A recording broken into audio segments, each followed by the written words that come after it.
Hello guys, welcome back to Gyani Classes. आज के इस वीडियो लेक्चर में हम लोग फिर से लेकर आए हैं चैप्टर 11 के टॉपिक के ऊपर। और चैप्टर 11 का नाम आपको पता है कि बायोटेक्नोलॉजी प्रिंसिपल होता है। गाइस, इस बार हमारा जो डिस्कशन होने जा रहा है वो बिहार बोर्ड में पूछे गए क्वेश्चंस के ऊपर है 2021 एंड 2020। तो गाइस, बैठे बैठे क्या करना है कुछ काम। शुरू करते हैं क्वेश्चन सॉल्व करना, लेकर इसका आंसर का नाम। तो गाइस, सबसे पहले आपके सामने ये रहा आपका क्वेश्चन। क्वेश्चन क्या कहता है, 2021 में जो 4 क्वेश्चन पूछे गए हैं किससे, इस चैप्टर से रिलेटेड। पहला क्वेश्चन कहता है रेस्ट्रिक्शन एंजाइम्स आर, दूसरा source eco and bioreactor. हम लोग सारे क्वेश्चन का 1 बाय 1 करके एनालिसिस करेंगे। लेकिन गाइस, याद रहे कि अगर आपने फर्स्ट वीडियो लेक्चर नहीं देखा है तो काइंडली पहले आप उसे देख लें 2022 का, जिसका फुल एक्सप्लेनेशन मौजूद है। एंड देन ये वीडियो आपके लिए बहुत ईजी होगा। गाइस, सबसे पहले मैं 2021 का पहला क्वेश्चन ला रहा हूं, क्वेश्चन के आंसर ला रहा हूं। Restriction enzymes are, restriction enzymes कैसे होते हैं। पहला क्या था, एक्सोन्यूक्लियस, दूसरा endonuclease, ligase and polymerase. Ligase तो नहीं होगा, क्यों? क्योंकि पहले ही पढ़े थे चिपकाले से या फेविकोल से, इसका काम है चिपकाने का, तो ये चिपकाएगा। अगला क्या था, पॉलीमरेज। पॉलीमरेज का मतलब सिंगल स्ट्रैंडेड डीएनए का पॉलीमराइजेशन होकर के तो डबल कॉपी बनाता है, दैट इज कॉल्ड पॉलीमरेज। लेकिन अपने को क्या करना है, अपने को कट करना है। और कट करने में ये 2 एंजाइम्स का इस्तेमाल होता है, एक्सोन्यूक्लियस का और इंडोन्यूक्लियस का। लेकिन एक्सोन्यूक्लियस का हम लोग कभी भी इस्तेमाल नहीं कर सकते हैं रिकॉम्बिनेंट डीएनए टेक्नोलॉजी में। जब भी यूज करते हैं तो किसका यूज करते हैं, रेस्ट्रिक्शन इंडोन्यूक्लियस का। तो रेस्ट्रिक्शन वर्ड का यूज नहीं किया तो आप ऊपर से ले लोगे और इंडोन्यूक्लियस याद रखोगे। क्लियर है? चलो, होना भी चाहिए क्योंकि आपने वो वीडियो देख लिया तो फिर इसमें कुछ बचा नहीं है। चलिए अगला क्वेश्चन में बात करते हैं। Source of EcoRI enzymes is, देखो सवाल पूछ दिया था ना मैंने 2022 में, आपको डाटा दिया था याद करने के लिए, वो डाटा का चार्टा। अब क्या मिलने वाला है आपको आंसर का।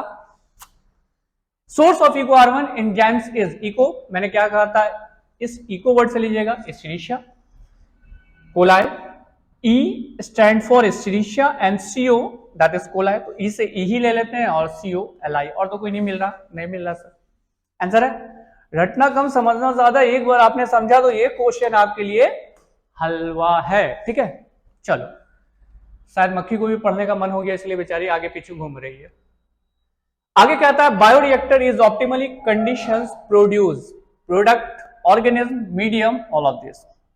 वैसे देखा जाए तो बायोरिएक्टर क्या है, बायोरिएक्टर एक बड़ा सा मशीन है। मैंने आपको क्या बताया था कि जब हम अपना सुटेबल डीएनए को लाइगेट कर देते हैं किसके साथ, प्लाज्मिड के साथ, फिर उसको बैक्टीरिया के अंदर डाल देते हैं, तो बैक्टीरिया को फिर ग्रो कराते हैं। कहाँ, लेबोरेटरी में नहीं बल्कि बायोरिएक्टर के अंदर। और जब बायोरिएक्टर में वो ग्रो करता है तो वो ग्रो करने का मीडियम तो प्रोवाइड करता है, साथ में जो प्रोडक्ट होता है उसे हमें ऑब्टेन करना रहता है। ठीक है, बायोरिएक्टर एक मतलब ऐसा मशीन है जो बैक्टीरिया को ग्रो भी कराएगा, और ग्रो कराने के बाद बैक्टीरिया जब उस डिजायरेबल प्रोडक्ट को, आपके जीन के प्रोडक्ट को बनाएगा तो उसको सेपरेट भी करके देगा, लाइक टू बी इंसुलिन। तो आंसर क्या हो जाएगा guys, bioreactor optimally condition produce. Answer होगा गाइस प्रोडक्ट। सही है, प्रोडक्ट। ऐसे मीडियम चल सकता है लेकिन मीडियम का कोई चांसेस नहीं है, प्रोडक्ट आपको पहले याद रखना। सही है, तो आंसर ए। अगले क्वेश्चन की तरफ बढ़ते हैं। अगला क्वेश्चन क्या कह रहा है कि describe recommend DNA technology in brief. ज्यादा थोड़ा डिटेल में लेकर के चलना है, किसके बारे में, डीएनए टेक्नोलॉजी में। पहला पॉइंट्स आते हैं, पहला पॉइंट्स हमें क्या लिखना है। तो पहले हम लोगों ने सबसे पहले क्या किया था, आइडेंटिफाइड किया था कि ये वाला जीन कहां मौजूद है। जीन मतलब डीएनए। अब याद करो कि हम लोगों ने क्या पढ़ा था कि जब हमें इंसुलिन वाला जीन चाहिए तो हमें पहले सेलेक्ट करना होगा कि इंसुलिन वाला जीन हमारे बॉडी में कहां है। तो इंसुलिन वाला जीन हमारे बॉडीज में पैनक्रियाज में है। कहां है, पैनक्रियाज में। क्लियर? तो पैनक्रियाज का एक सेल है जिसका नाम है आइसोलेट ऑफ लैंगरहैंस, वहां से डीएनए को कलेक्ट करना। ठीक है, तो पहला क्या था, identification of DNA with desirable gene. दूसरा क्या कहता है, आइडेंटिफाई तो कर लिया आपने, सेल भी ले लिया। कौन सा सेल ले लिया, आइसोलेट ऑफ लैंगरहैंस। आगे कहता है the required gene is cut. Required gene को अब हम कट करेंगे सुटेबल रेस्ट्रिक्शन इंडोन्यूक्लियस से। अब आप ये बात समझो कि ये जीन है और जीन के इधर एक पैलिंड्रोमिक सीक्वेंस लगा है, इधर पैलिंड्रोमिक सीक्वेंस लगा है। अब हम देखेंगे वो ATTGGC है या G8TTC है। तो उसके लिए जो रेस्ट्रिक्शन सुटेबल एंजाइम्स होगा, क्योंकि हर किसी का रिकॉग्नाइजेशन साइड अलग अलग है, वो एंजाइम से ट्रीट कर देंगे, वो डीएनए को कट कर देगा। कट करके वो डीएनए फ्रैगमेंट्स निकला।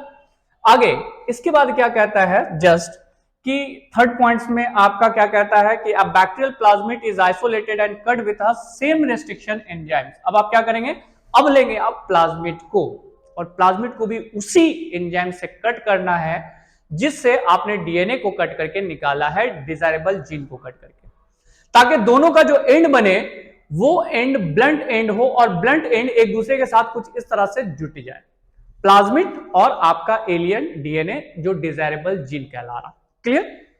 Next, these ensure cut end are complementary to the ends of the required gene। दोनों एक दूसरे का एंड बराबर हो और एक दूसरे से क्या हो जाए, जुड़ जाएगा। अगला कहता है the required gene is joint to the plasmid using the enzymes DNA ligase, और इसके लिए आपको क्या याद कराया है, चिपका ले फेविकोल से, ठीक है। DNA ligase in a process called ligation, मतलब अब इस दोनों को जोड़ना है तो जोड़ने में तो कुछ ना कुछ तो लगाना पड़ेगा, कहीं आप फेविकोल लगाते हैं तो यहाँ पे एंजाइम्स लगाइएगा, कौन सा एंजाइम्स, डीएनए लाइगेज, और डीएनए लाइगेज एंजाइम जैसे आपने लगाया वो दोनों जुट जाएगा। अगले पॉइंट्स में आते हैं, कहता है the resulting recombinant plasmid is return to the bacterial cell, फिर से उस प्लाज्मिड को जिसमें हमने जोड़ दिया है अपना डिजायरेबल जीन को, उसको फिर से कहां डाल देंगे, बैक्टीरियल सेल में। लेकिन याद रहे बैक्टीरियल सेल में ऐसे नहीं जाएगा, उसके लिए हम लोग एक प्रोसेस करते हैं, हीट एंड शॉक मेथड। कौन सा method, heat and shock method, और इस हीट एंड शॉक मेथड में एक आयंस का भी इस्तेमाल करते हैं, कैल्शियम आयंस का, और वो प्लाज्मिड जिसके साथ हमारा जीन ऐड है वो बैक्टीरिया के अंदर इंटर कर गया।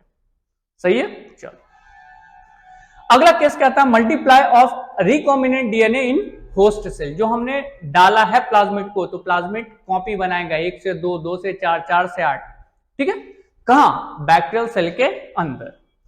अगला कहता है मल्टीप्लीकेशन ऑफ होस्ट सेल, अब बैक्टीरिया को भी मल्टीप्लाई होना है 1 से 2, 2 से 4, 4 से 8, और ये कहां होगा, ये सब होगा बायो रिएक्टर में।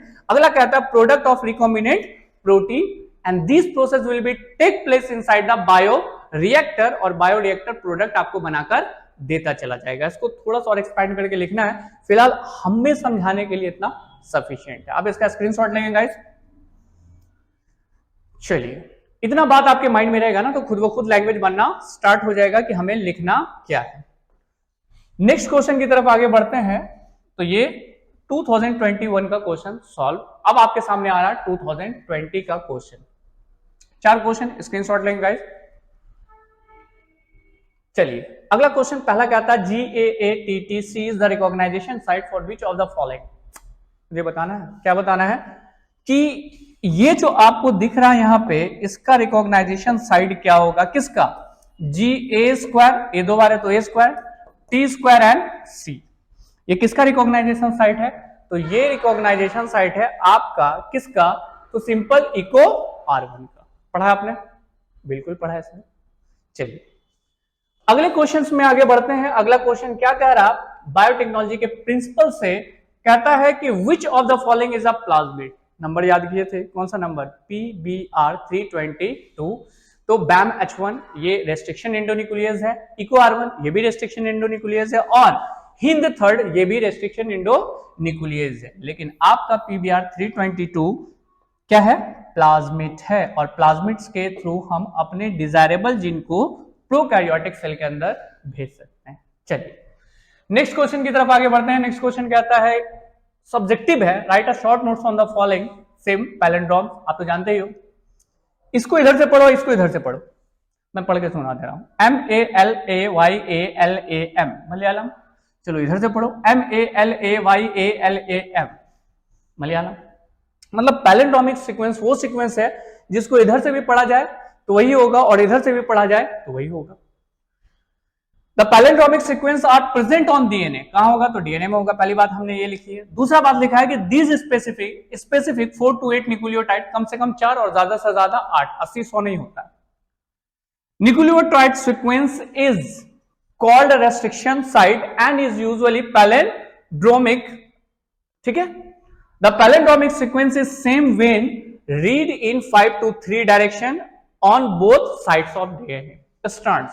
तो डीएनए का स्ट्रैंड्स एक 5 to 3 होता है और दूसरा भी आपका क्या हो जाएगा 3 to 5। तो चाहे तो आप ऐसे पढ़ो या ऐसे पढ़ो, आपका सीक्वेंस पढ़ने में सेम लगेगा। उस सीक्वेंस को हम नाम देते हैं पैलिंड्रोमिक सीक्वेंस। और याद रखिएगा कि जो क्लोनिंग साइट है या फिर रिकॉग्नाइजेशन साइट है वो हमेशा पैलिंड्रोमिक सीक्वेंस में हो।